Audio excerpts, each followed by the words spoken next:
check the mic and make sure it sound right, boys.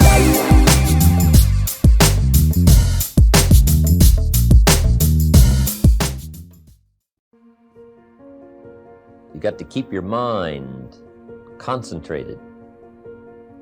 I have a little rule that says, don't start the business day till you get to the office. I used to start my business day in the shower or at the breakfast table, and it just messed up a lot of things. I'm sitting at the breakfast table, guess where my mind is? At the office.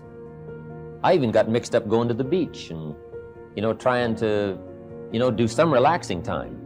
But sure enough, when I'm in the office, I'm thinking about the beach. And when I'm on the beach, I'm saying I should be at the office. Now, see, that's mixed up. We quoted that little quote from the Reader's Digest in the evening seminar, right? Wherever you are, be there. If you're at the breakfast table, be there. When you're having a conversation with somebody, be there. When you're on your way to work, be there. Enjoy the ride. Take a look around you. What's going on? Study human nature. What's happening? Be there. And then when you get to the office, go for it. Next time management essential is learn to say no.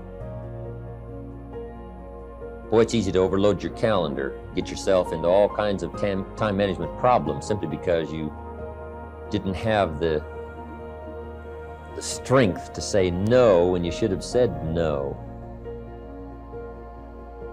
It's much more difficult to say no and then try to get out of it later, call back, make the arrangements, go through the whole embarrassment. Better to say no than to say yes and have to back out.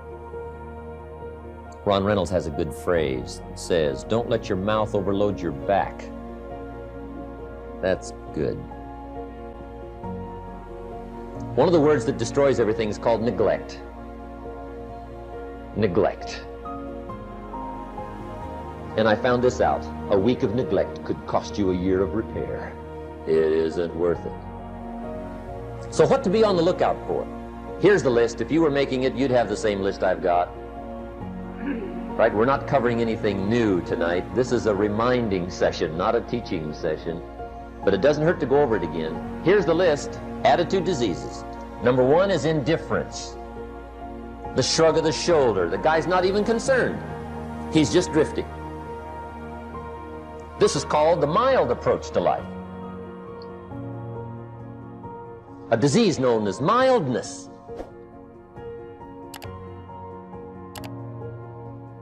The guy says, well, I can't see getting all that worked up. Well, to be any kind of winner, you gotta get worked up. There's one problem with drift. You cannot drift to the top of the mountain. And the good Lord said in the closing chapters of the Bible, here's the best way to live, one way or the other. That's best. Hot or what's next best?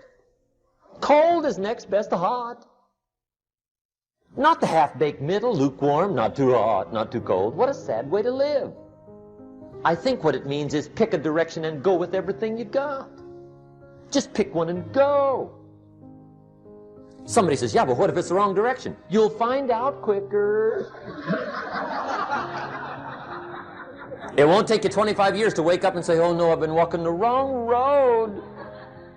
I told my staff the other day, next best to prosperity is adversity. If one doesn't get you, pray for the other. We all do better from one of two reasons, inspiration or desperation. I'm sure we have at some time been caught up in a dilemma like that. Shakespeare had it right all along. What a tangled web we weave when at first we practice to deceive. Maybe you think I'm being a bit tough here. Am I really saying that in every instance you've got to tell the truth, the whole truth, and nothing but the truth? So if somebody asks me, how are you today? I'm supposed to say, well, I got to be honest with you, I have a sore finger. Last night I had a headache, and I've got to admit that my foot hurts a little.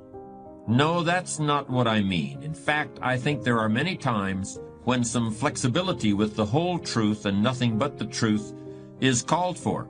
Outright lying, however, planned lying, lying with an ulterior motive, lying for personal gain, that kind of lying is definitely something to be avoided. But untruthfulness is so tempting today, and I want to spend a little more time on it. I want to make a clear distinction between what I call foolish lying or silly lying or stupid lying and lying that is downright evil and poisonous to the character. Boasting, bombast, blarney, bragging, these are all the same thing. They're always floating around in the atmosphere, and they can affect you at any time like catching a cold.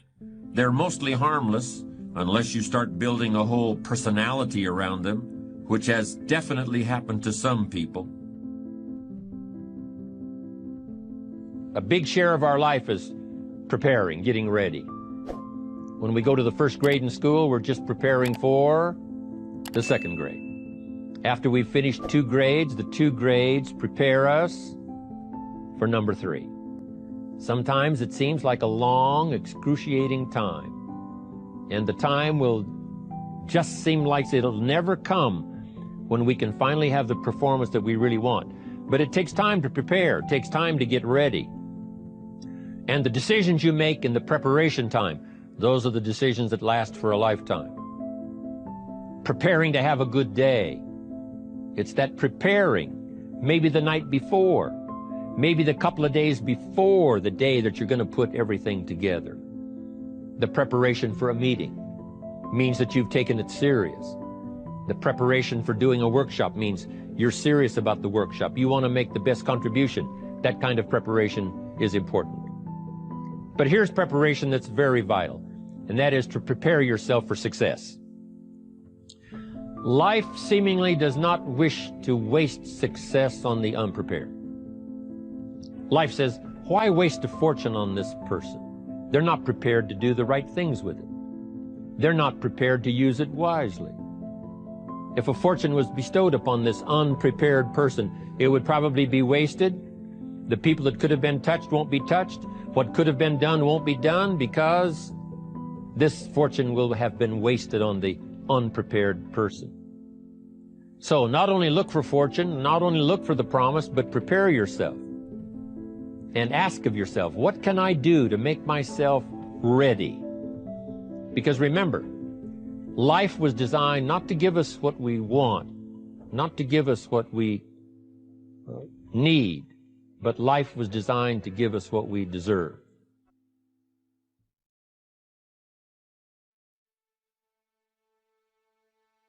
Whatever it takes, you got to be willing to do it. And you keep saying you're not there because of something else, because it's easier to blame somebody else.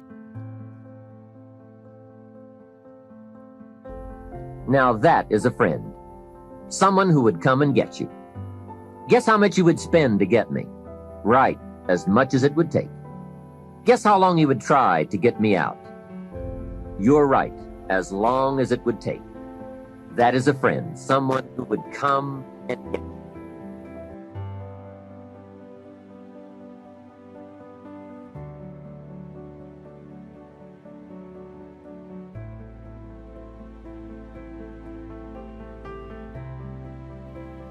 To make sure you're not spending major time on minor things.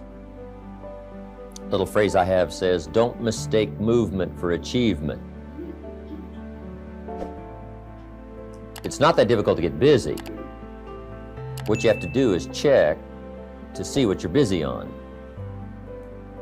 Because it's easy to haul out the trash and fix the screen door, get the car washed, take the kids to school. I mean, it's easy to stay busy, right?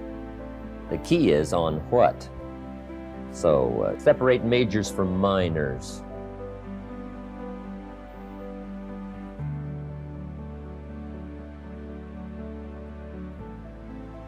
I had to take complete ownership. Internally, I had to look at all the things that I didn't have control over and say, I got to take control. Everybody want to be a business. Everybody wants a six-pack. Nobody tell you the pain that come with it. You're putting in work, and just because you can't see the results, you want to quit or give up. I ain't never quit. I ain't never give up. I ain't never give in. I just kept grinding.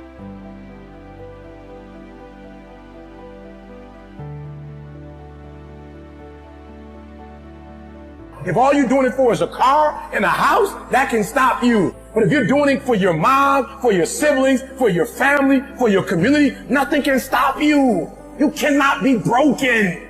When you have an intrinsic goal, when you're doing it because you value it, when you're doing it because you can, when you're doing it because it represents who you are,